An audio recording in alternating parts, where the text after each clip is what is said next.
Happy Victoria Day. We'd like to take this opportunity to acknowledge that we're filming from the traditional territory of Nempkiwaju, Fort William First Nation. I'm Denise and I'd like to welcome you to week 3. I'm Christy and welcome to week 3. It is moving very quickly and I know I had some communication from folks. I'm hoping maybe to get into module 3 a little early. And since it was the long weekend, I was away and Denise was away, and we hope you had some time with family too. But we just want to let you know that though that is short timing for module 3, our expectations aren't that you be complete with module 3 come next Monday. We do understand that you have other things coming up, particularly EQO for those of us in Ontario. I have that that are in elementary schools. I have that as well for the next 2 weeks. So please take your time.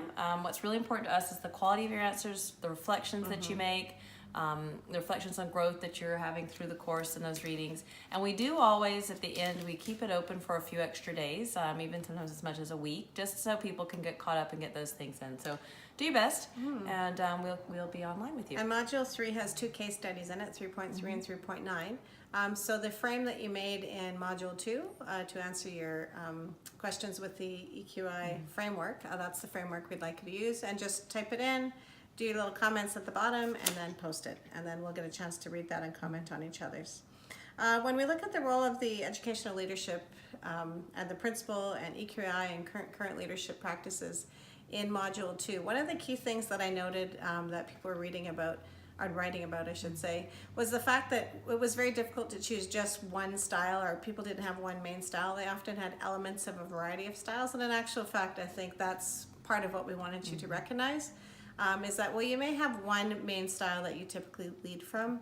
All of us use multiple aspects of different styles depending on the situation, depending on the school, depending on the group of people that you're working with, and depending on how your team is normed and formed and grows, that leadership style may change over time as well. Yeah. And just thinking about EQI, I was reading quite a few of the reflections on it, and it's an uncomfortable exercise, I think, for many, because for the first time, I think we have an inherent sense of what we think our strengths and our areas for growth are, but it gives you a really good opportunity to look at it critically and to think about what practices you can use to improve those, and to think about what that looks like in leadership pieces as you go forward. And particularly when you look at other leaders around you, you can probably see where strengths and areas for growth are as well. So I think it's a really great exercise.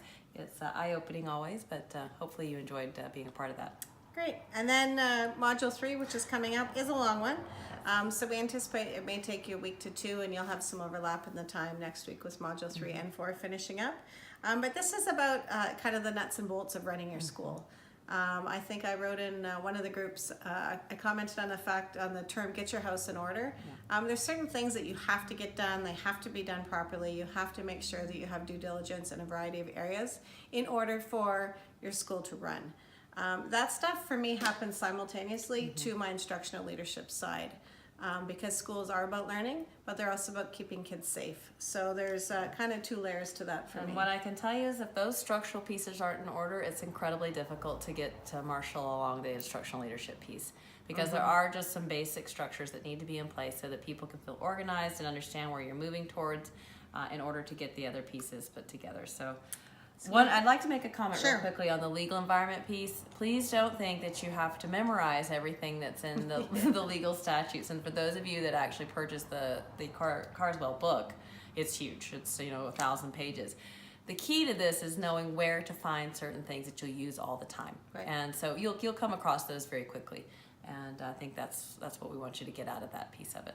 Okay, so enjoy. Module 3 is a lot of fun, and we look forward to seeing you online. Okay.